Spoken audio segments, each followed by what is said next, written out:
Serenamente dou o primeiro passo no caminho da eternidade e saio da vida para entrar na história. Esta é a frase mais dramática da política brasileira. Ela encerra a carta testamento de Vargas, escrita um pouco antes do suicídio, no início da manhã do dia 24 de agosto de 1954, neste quarto, no Palácio do Catete, então sede da Presidência da República. Desgastado pelas muitas denúncias contra o seu governo e acossado pela oposição implacável da UDN, Vargas passava pela pior crise de sua vida política. Ele temia ser destituído e humilhado publicamente por aqueles que o perseguiam. Antecipou-se à desgraça com um tiro no peito. O ato desesperado comoveu a nação e calou os opositores. Os 60 anos da morte de Getúlio Vargas, agora no Caminhos da Reportagem.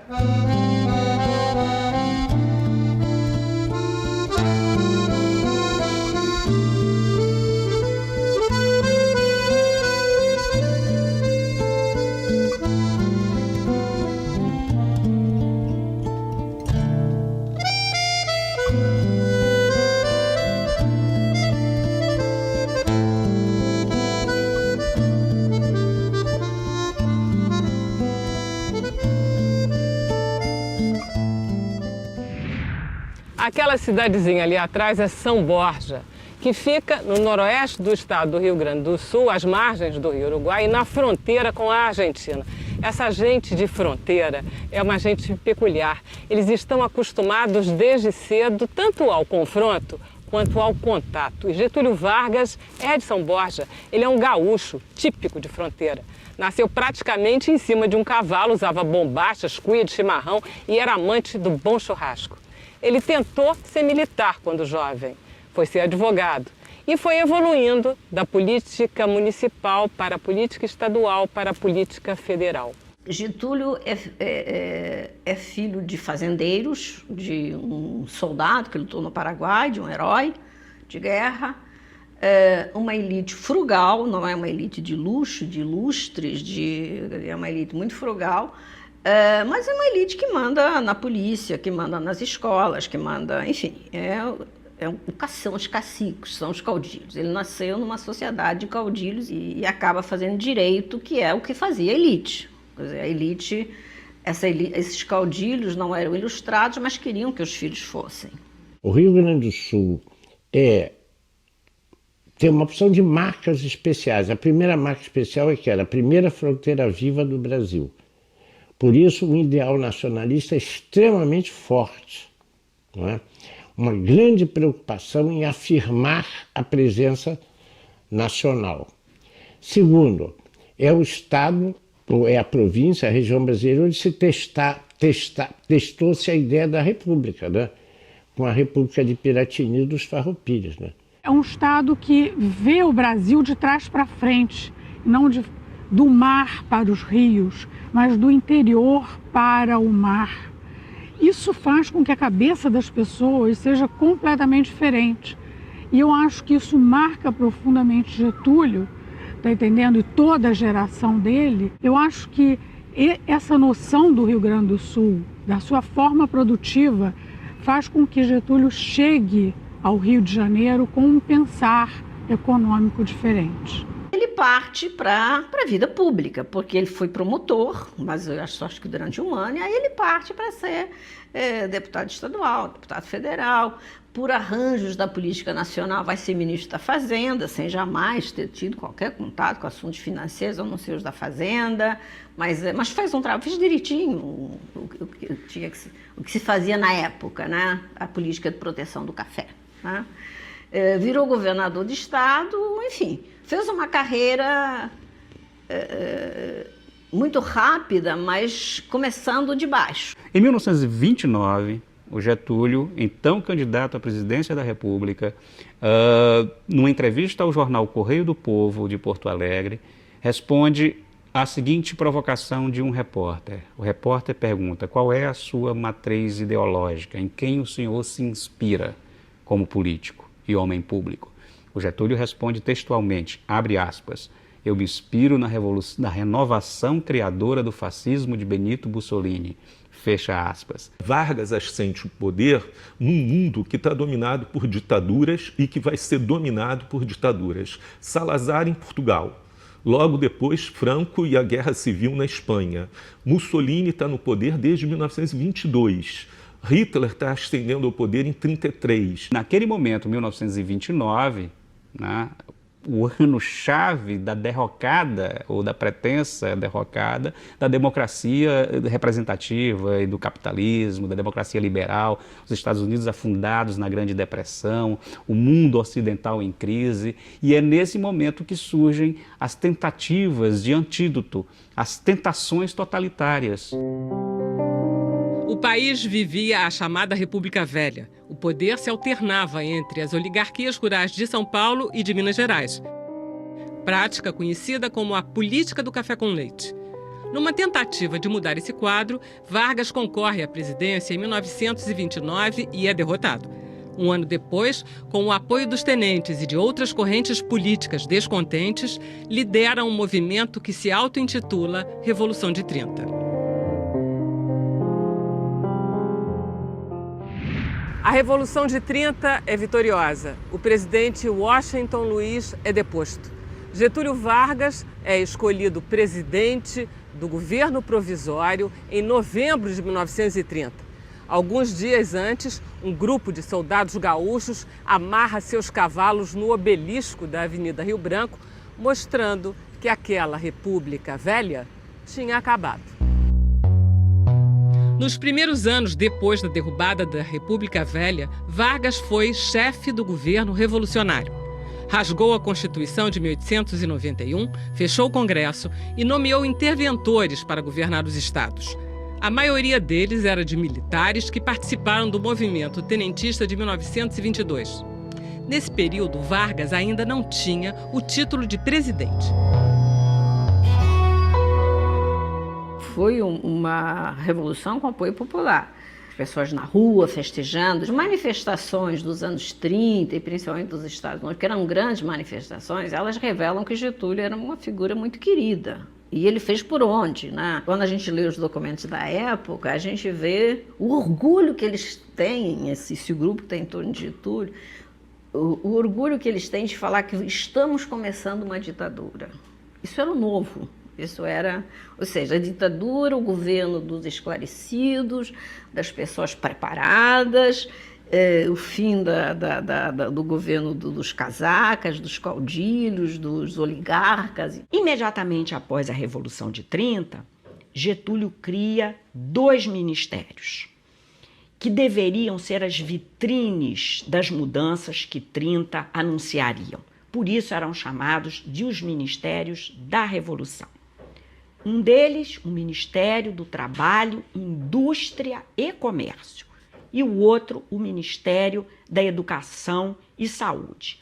Ambos eram demandas anteriores. A criação de ministérios como esse torna o Estado um ator político central em 2 áreas absolutamente estratégicas. Getúlio vai apostar fortemente na implementação de uma legislação que regulamenta o mercado de trabalho, no que diz respeito às condições de trabalho, quer dizer, horário de trabalho, trabalho da mulher, trabalho do menor, no que diz respeito a questões que regulam a situação do trabalhador depois que ele deixa de trabalhar e que eram demandas fundamentais da classe trabalhadora, ou seja, aposentadorias para aqueles que trabalhassem um certo tempo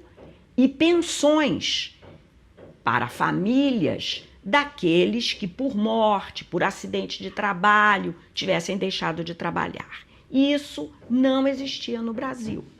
Isso tem um impacto muito grande. E um terceiro lado, a organização dos trabalhadores e o reconhecimento pelo Estado dessa organização em sindicatos. Tinha uma profunda sensibilidade né, para ler o cenário político e perceber naquele instante, por exemplo, né, que havia uma demanda reprimida da parte das classes trabalhadoras, dos movimentos sindicais, dos anarco-sindicalistas, pressionando ali o poder, ele teve o senso, a argúcia, a sensibilidade histórica de trazer para si essa bandeira. Boa parte dessa legislação, ela é produzida e começa a ser implementada antes do Estado Novo e não depois. Depois do Estado Novo, fundamentalmente, o salário mínimo e exatamente a reunião dessa legislação num corpo que torna-se conhecido como a Consolidação das Leis do Trabalho, a CLT. Em 1932, Vargas enfrenta e derrota a Revolução Constitucionalista de São Paulo. Depois, convoca uma Assembleia Constituinte. Aprovada a nova Constituição em 1934, é eleito pelo Congresso presidente da República. Se você pegar o período entre 30 e 45, você vai perceber que não há nenhum instante também, nenhum instante em que o Getúlio governou sossegado. 30, o Brasil emerge ali no final de 30 desse processo revolucionário, do movimento civil e militar que o coloca no poder, mas em 32, ou seja, logo depois, né, você tem um movimento de contestação frontal a esse regime, né, partindo de São Paulo. Né, logo depois disso, você tem 35, né, ou seja, o movimento comunista de rebelião nos quartéis e tudo mais. Logo depois você tem a emergência do chamado Plano Cohen, ou seja, aquele documento falsificado que deu origem para o pretexto para fechamento do regime em 37, com a instauração do Estado Novo. Para reajustar o organismo político às necessidades econômicas do país e garantir as medidas apontadas, não se oferecia outra alternativa, além da que foi tomada, instaurando-se um regime forte de paz, de justiça e de trabalho. O seu primeiro ato no Estado Novo foi fechar o Congresso Nacional e acabar com os partidos políticos. Vargas governa com mão de ferro, prende e exila adversários. Surge o ditador. A repressão policial ela era concreta e real. O primeiro ponto forte da repressão é a construção da Lei de Segurança Nacional. Depois do levante comunista, ele cria o famigerado Tribunal de Segurança Nacional. Vão passar por ali, cerca de 30 mil pessoas vão ser acusadas e julgadas pelo Tribunal de Segurança Nacional. É uma repressão de massa. Né? E essas pessoas eram presas pela Polícia Especial de Filinto Miller sem nenhum direito à defesa. As pessoas eram brutalmente torturadas antes de ir ao julgamento no Tribunal de Segurança Nacional. Em 1937 a gente tem então uma nova Constituição, e essa sim é uma Constituição ditatorial, completamente personalista, ao estilo dos grandes personalismos de Stalin e de Hitler. A inauguração do prédio do Ministério do Trabalho, Indústria e Comércio data de 1938. A do Ministério da Fazenda é de 1943. O período ditatorial do governo Vargas, o Estado Novo, ele vai de 1937 até 1945. O que a arquitetura dessa época imponente e grandiosa nos informa? Ela nos diz que o Estado é forte, poderoso, rico e cheio de autoridade. Manda quem pode, obedece quem tem juízo. Nesse momento, é criado o Departamento de Imprensa e Propaganda, o principal responsável, de um lado, como o nome diz, pela propaganda, mas de outro, igualmente, pela censura. Porém, mesmo antes de 1937, já havia órgãos cuidando da difusão das políticas de Vargas e cuidando, inclusive, de que ele se tornasse reconhecido nos múltiplos sentidos que reconhecido tem. Porque Getúlio é um presidente e é um líder político que não só deseja ser identificado pela população como líder, Mas ele quer muito mais do que isso. Ele efetivamente quer ser amado por essa população. Ele mudou a forma como os presidentes lidavam, as autoridades públicas lidavam com o público, porque um presidente falava, minhas senhoras, meus senhores, cavalheiros, autoridades, e ele começou trabalhadores do Brasil. Quer dizer, ele mudou a interlocução do chefe com a sociedade. Trabalhadores do Brasil, na grandiosa data das comemorações do trabalho, estou de novo entre vós, vindo de longe para compartilhar das vossas alegrias e dirigir-vos palavras de confiança e de fé.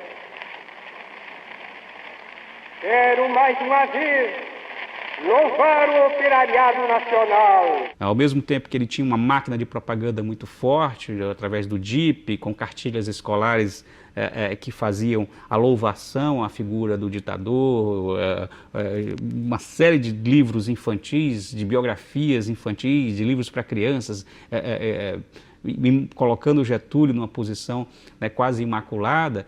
Essa era uma das vertentes do controle da informação, e, por um outro lado, a censura absoluta, né, aos jornais, às revistas, a qualquer outra atividade intelectual que se contrapusesse à ideologia dominante naquele período. Todos os meios de comunicação, a partir de 1937, são censurados oficialmente. Houve, inclusive, invasões de redações de jornais, destruição de máquinas, e houve a prisão de jornalistas, também, que aconteceu largamente. Quer dizer, talvez a prisão mais famosa e, ao mesmo tempo, com uma certa hilariedade, tenha sido de Graciliano Ramos, né? Que era lá do interior de Alagoas e que era jornalista, era um prefeito local e um jornalista, e criticava todo mundo, e acabou sendo preso, e ele vai produzir esse livro magnífico, Memórias do Cárcere, que dá conta de como funcionavam as prisões de Vargas.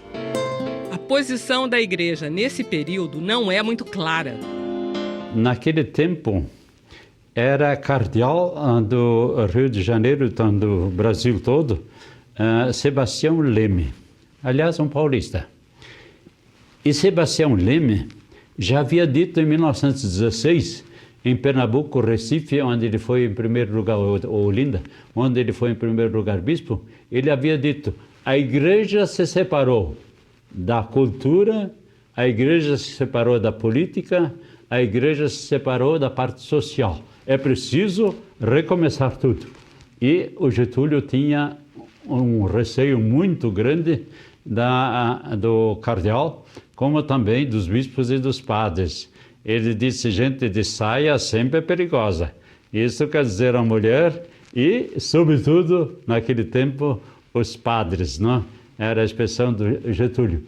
Mas eu não acredito que a igreja se tenha aproximado de tal maneira que fosse realmente uma igreja influente.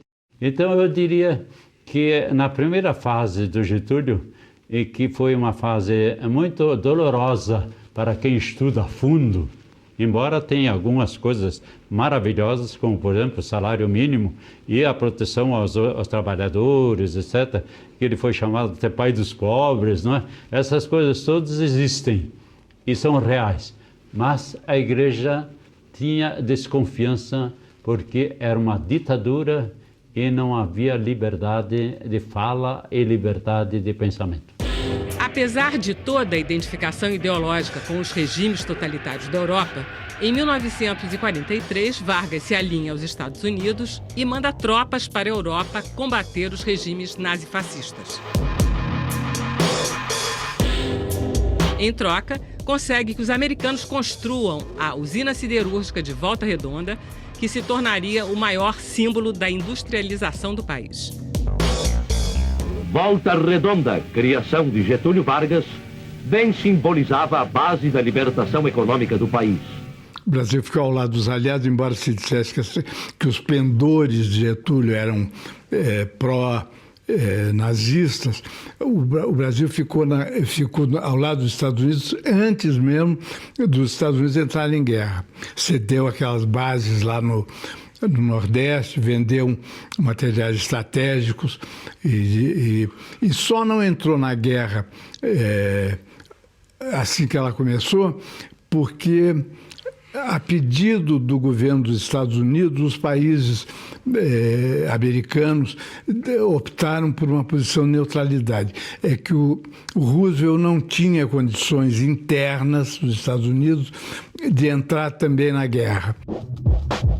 Com o término da Segunda Guerra Mundial, em 1945, aumentaram as pressões para a redemocratização do Brasil. Não fazia mais sentido manter um regime de exceção depois da derrocada da extrema-direita na Europa. Sabe que o Rio de Janeiro estava transtornado, todo mundo estava vindo para a rua para ver a FEB descer e desfilar pela Avenida Rio Branco. Aí houve uma politização óbvia. Quer dizer, aquilo ganhou um sentido político imediato. A volta da Itália foi outro momento decisivo dessa modificação. Quer dizer, o militar brasileiro da FEB lutava contra ditaduras. Na Itália, na Alemanha, eram ditadores fascistas e nazistas. E voltava para o seu país sob um ditador. Então, ali eu acho que isto foi extremamente importante para derruir de vez o embasamento que o Getúlio tinha para manter-se como ditador. No início de 1945, ele convocou eleições, logo depois ele concedeu anistia, os partidos políticos foram reorganizados, até o Partido Comunista foi legalizado naquele período. A eleição estava marcada para o dia 2 de dezembro e, pouco antes disso, em outubro, resolveram derrubar o Getúlio. Em 1945, Getúlio Vargas é destituído por uma frente composta por políticos liberais e militares. 5 anos depois, ele volta para cá, para o Palácio do Catete, eleito pelo voto popular.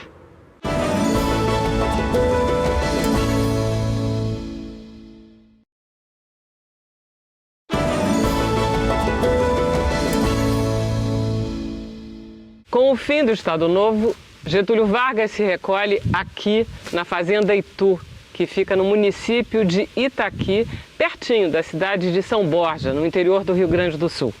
Apesar de ter sido deposto e do isolamento geográfico, Getúlio Vargas ainda é o político mais requisitado e mais popular do Brasil.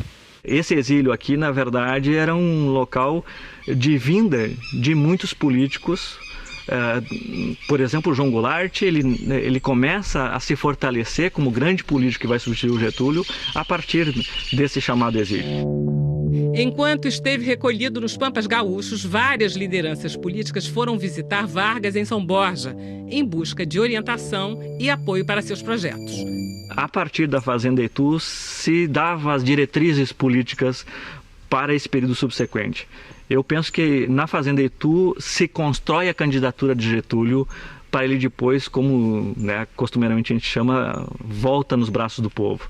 Então, aqui se constrói toda essa perspectiva de um retorno de Getúlio que vai se concretizar nas eleições de 1950. Eu acho que ele é um período chave para entender o Getúlio e para entender o tipo de maquinação, o tipo de, eu diria até de conspiração, né, que ele articulou naquele instante, né, preparando lentamente a sua volta. Então, para isso eu tive acesso a um material riquíssimo, um material praticamente e inexplicavelmente inédito, né, até hoje, que são as cartas trocadas entre o Getúlio e a filha, Alzira, e que ali todo o processo de reconstrução da volta ao poder está documentado, para que essa volta fosse uma volta realmente por cima, né, num momento em que o cenário era absolutamente adverso. O Exército ficou contra ele, né?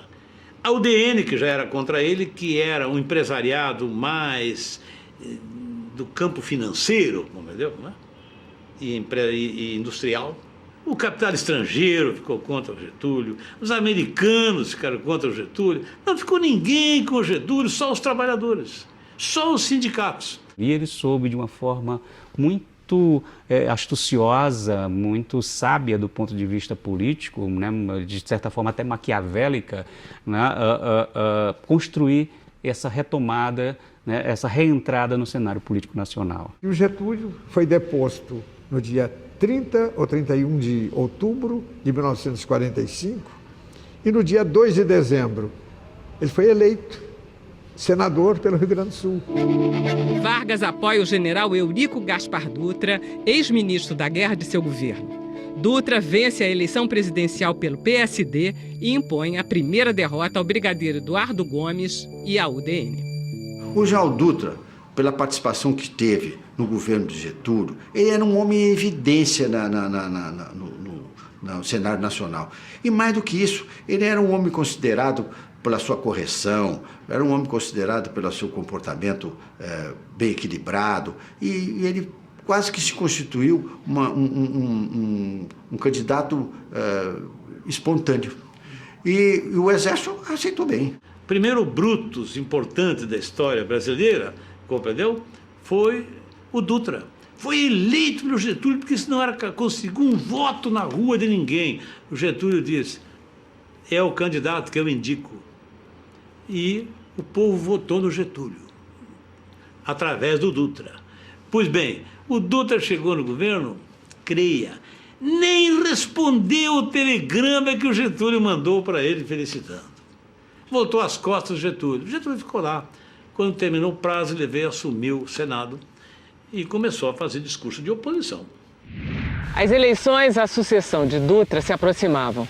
Numa entrevista ao jornalista Samuel Weiner, aqui na Fazenda Itu, em 1949, Getúlio Vargas anuncia a sua candidatura. A entrevista do Samuel Weiner, realmente ela detona nacionalmente a candidatura ou já se falava da candidatura do Getúlio? Ou isso era muito prevista, essa possibilidade? Ela foi circunstancial, a entrevista em si, mas eu penso que ela acaba catapultando, de certa forma, essa perspectiva, né? Quer dizer, o queremismo é a grande marca. O historiador Jorge Ferreira ele mostra isso num artigo muito importante sobre o queremismo, de que havia uma base social muito grande de apoio político ao Getúlio. Bota o retrato do velho outra vez, bota no mesmo lugar. Bota o retrato do velho outra vez, bota no mesmo lugar. O sorriso do velhinho faz a gente trabalhar. Queremismo significava queremos Getúlio. Porque eles queriam democracia, queriam eleição, queriam a Constituinte, mas que o Getúlio ficasse na presidência da República. Por quê? Porque achavam que, derrubado o Getúlio, o novo governo iria liquidar muitas das medidas que ele tinha tomado como presidente desde 1930.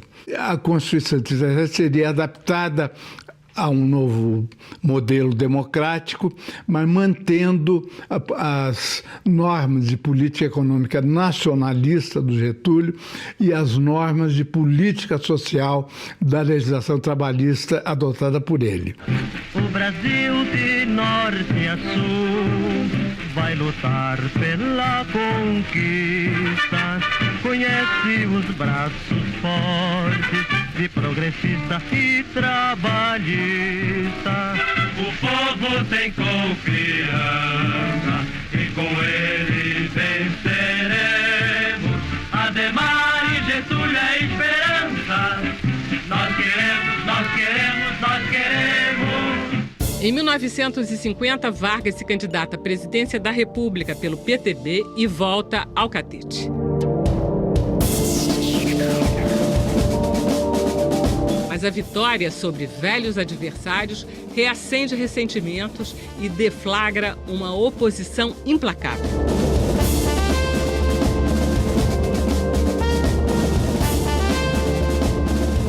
O Getúlio, quando retorna ao poder em 51, ele retorna sob pressão. Desde o primeiro momento em que ele pôs de novo os pés no catete, desde o primeiro minuto de governo, ele vai enfrentar uma oposição feroz, não só no Congresso, mas também na imprensa.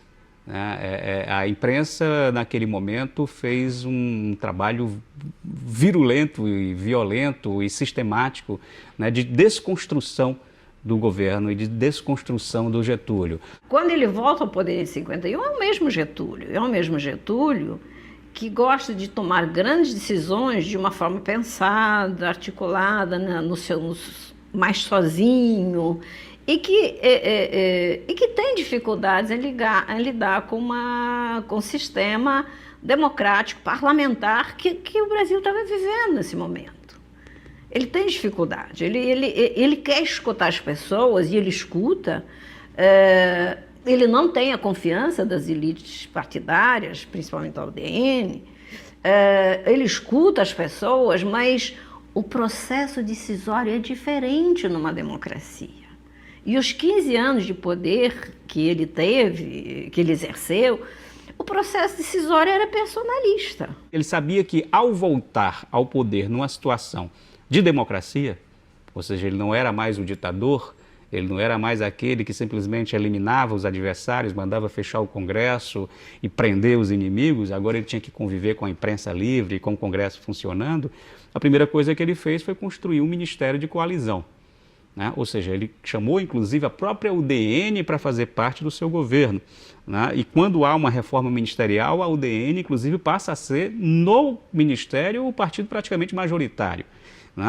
Ele tentando a todo momento cooptar a UDN. Só que, ao mesmo tempo que ele fazia essa composição política no Ministério, que de certa forma engessava o seu governo, o que é que ele fez espertamente? Ele criou uma espécie de ministério paralelo, uma assessoria econômica, né? Esse era o nome que ele deu, né? Uma assessoria econômica que tinha como missão, trabalhando dentro do próprio Palácio do Catete, a missão de fazer os projetos fundamentais de desenvolvimento do país. Um grupo que ficou, inclusive, apelidado de boêmios cívicos. Os boêmios cívicos, porque, segundo Getúlio, ficavam até alta madrugada com a luz acesa do palácio trabalhando. Vargas dá continuidade à sua política econômica nacionalista e defende a participação do Estado no projeto desenvolvimentista do país. Com isso, desagrada aos interesses do grande capital internacional, principalmente na exploração de recursos minerais.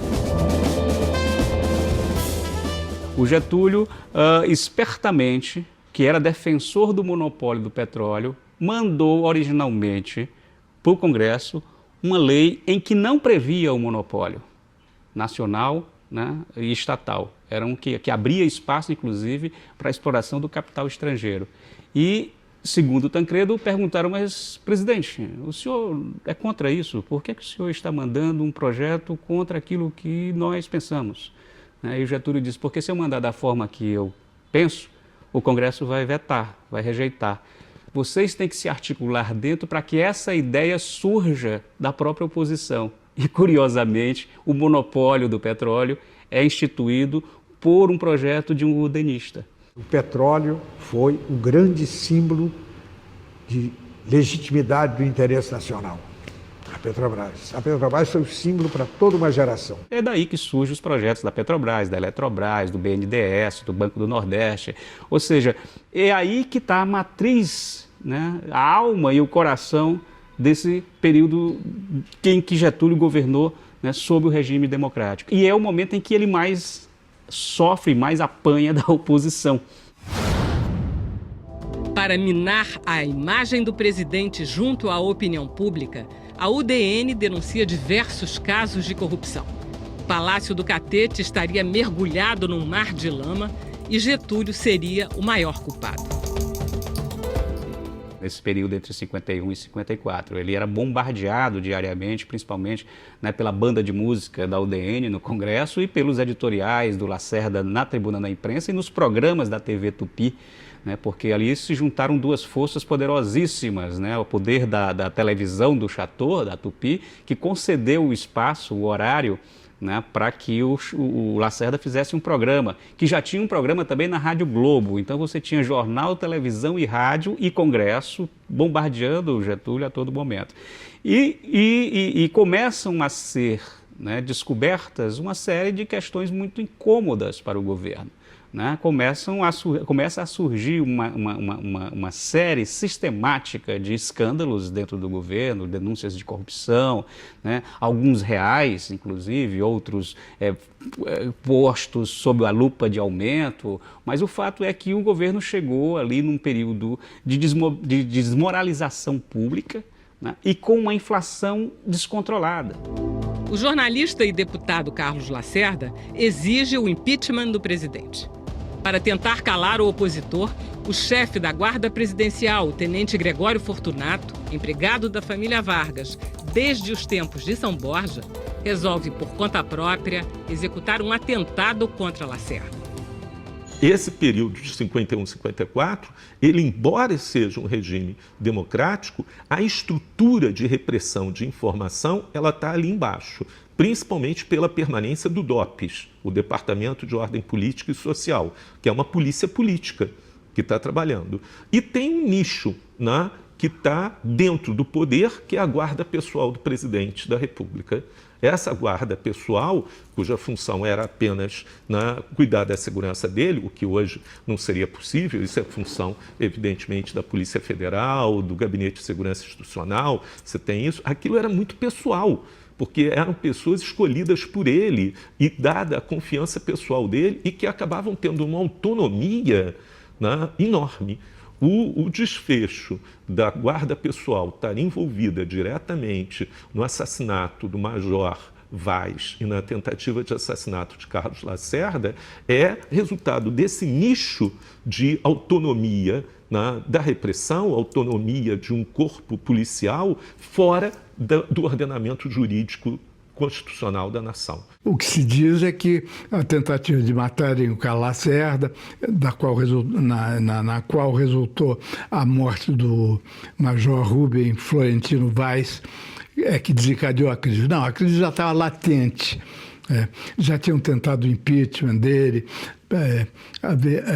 diziam...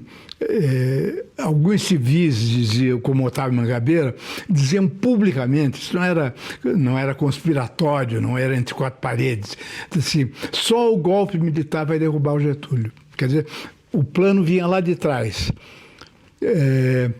E, vamos dizer, o plano foi acelerado e precipitado pelo atentado contra o Carlos Lacerda. A morte do Major Rubens Vaz, ela é, para usar um chavão, ela é a gota d'água que faltava, né, em uma questão que já estava transbordando há muito tempo. E o cadáver do Major Vaz oferece às oposições a oportunidade de, aí sim, né, bater de frente, né, contra o governo, contra Getúlio. E ele acusou o golpe. Né? Os testemunhos todos indicam que ele teve a legítima consciência, a clara e a nítida consciência de que, de fato, a bala que matou o Major Vaz, na verdade, o acertou pelas costas também. A toda hora inventava um pretexto novo para pedir que Getúlio renunciasse, ou para pedir que as Forças Armadas o depusessem. O Carlos Lacerda chegou aí a um ministro da guerra, o general Zenóbio da Costa, dizer assim, general, o senhor tem que liderar um golpe e depor o Getúlio. E o general disse, mas como é que eu, ministro da guerra, vou liderar um golpe contra o comandante supremo das Forças Armadas? Eu tenho que ser leal a ele. Aí o Lacerda disse, não, ou o senhor vai ser desleal a ele, ou o senhor vai ser desleal ao Brasil. As investigações indicam o envolvimento do Palácio do Catete. Gregório Fortunato e os 2 pistoleiros que ele contratara são presos. A pressão contra Vargas torna-se ainda mais intensa.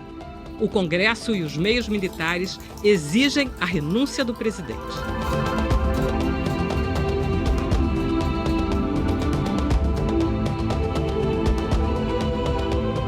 Ele era agredido de todas as maneiras, ele é acusado não de ser pessoalmente um ladrão, mas de ser o protetor dos ladrões que estimulava a roubalheira, de ser o protetor dos assassinos, como os que mataram, como o pistoleiro que matou o Major Rubens Vaz. Havia na sociedade uma parcela enorme, antigetulista, que não admitia nem a sobrevivência do Getúlio. Depois do intervalo, o tiro que mudou a história. O suicídio do presidente comove a nação, desarticula o golpe planejado pela oposição e transforma Getúlio Vargas num mártir.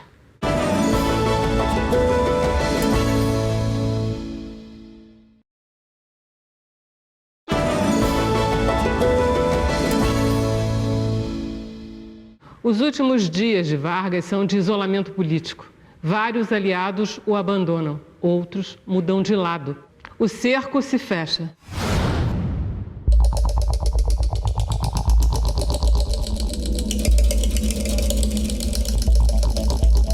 No dia 23 de agosto, no Palácio do Catete, Vargas convoca seu ministério. A reunião só termina de madrugada e nenhuma solução para conter a crise. O presidente anuncia, então, que entraria de licença até que a morte do major Rubens Vaz fosse esclarecida. Quando a notícia chegou no Ministério da Guerra, no centro do Rio de Janeiro, e o general Zenóbio comunicou que o presidente tinha decidido se licenciar, vários generais protestaram, mas licença, ele tinha que ter renunciado, não sei o quê. Aí o Zenóbio cometeu uma fraqueza e disse, não, a licença é pro forma, não é para valer, porque ele não volta mais. Essa notícia que tinha feito esse caminho de ida até o Ministério da Guerra, fez o caminho de volta até o Palácio do Catete. E foi comunicada ao Getúlio. E ele até disse para o irmão Benjamin, quer dizer que eu estou deposto, vivo eu não me entrego.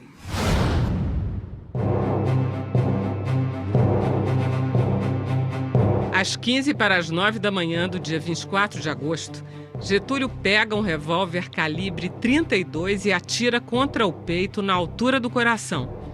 O barulho do disparo ecoa no palácio e, em seguida, por todo o país. Era o anúncio da tragédia.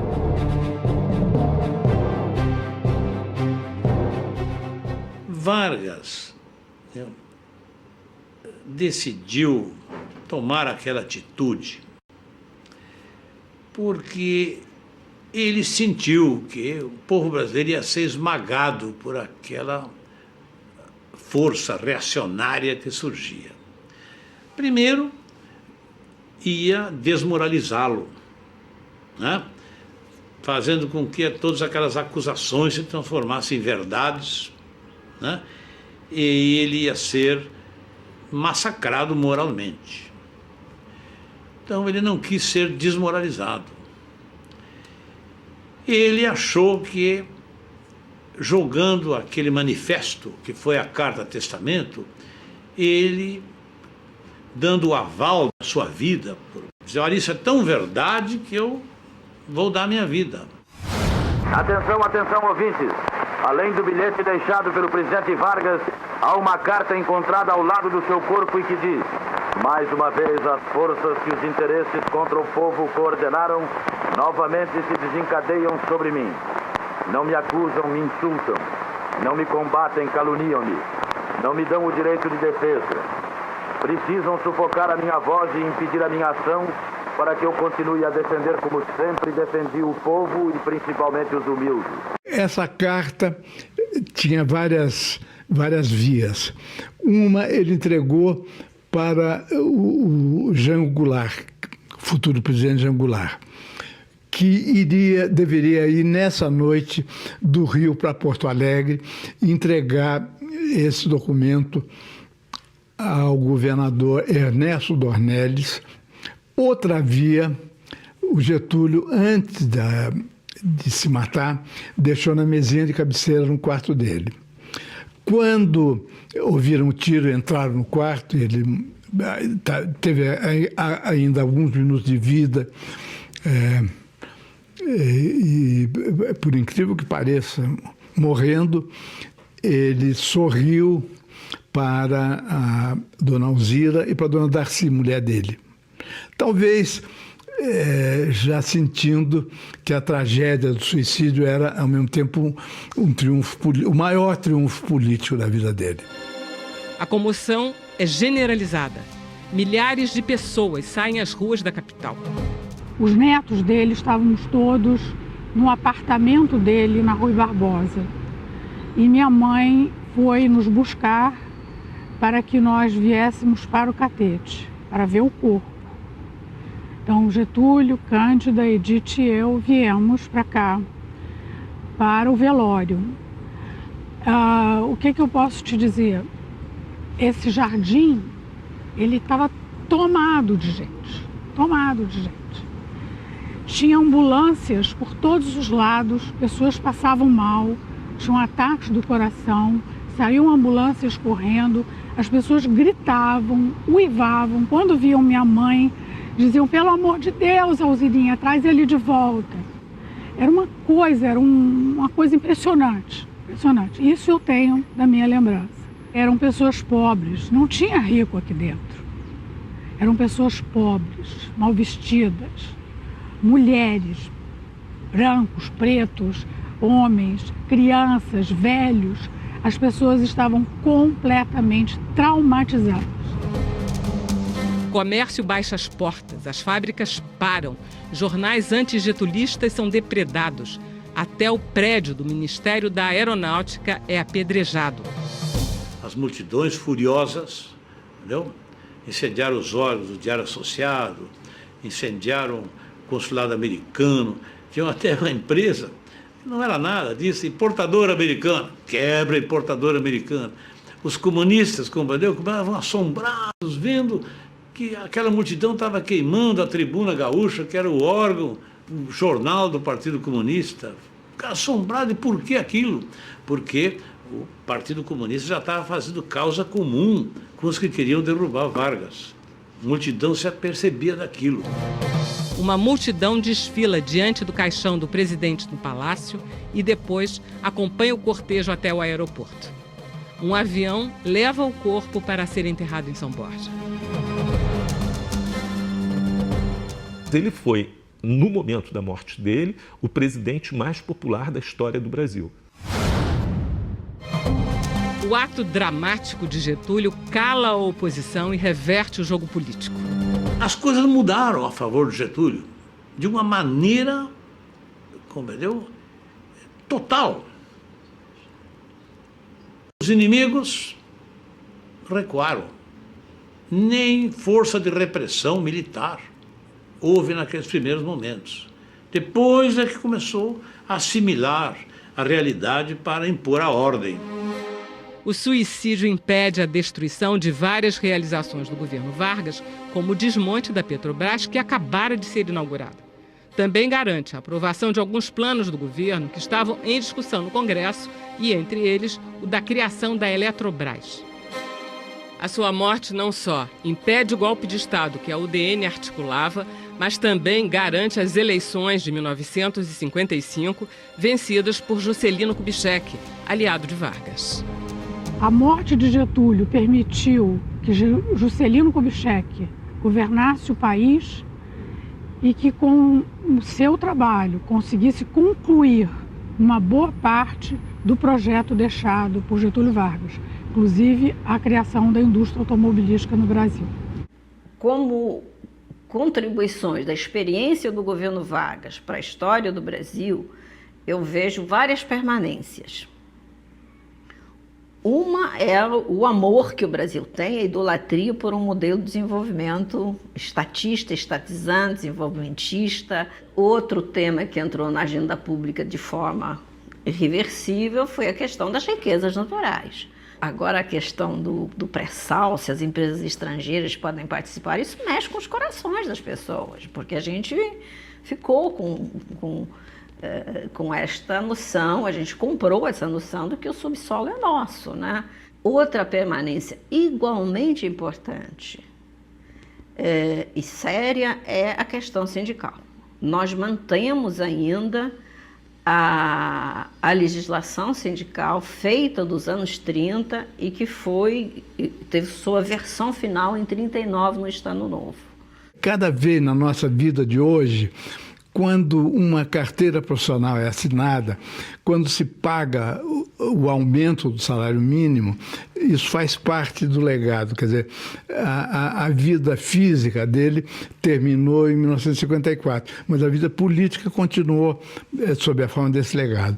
Sem dúvida nenhuma, Vargas é a maior figura da República no Brasil e talvez a maior figura do século XX.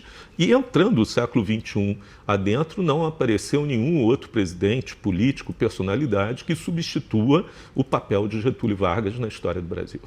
Getúlio Vargas foi, digamos, acabou sendo o político da minha geração, da minha vida. A história do Brasil, eu chegaria e me atreveria a dizer, né, que a gente poderia, assim como a história da humanidade é dividida em AC e DC, na história do Brasil a gente poderia dividir em AG e DG, antes de Getúlio e depois de Getúlio.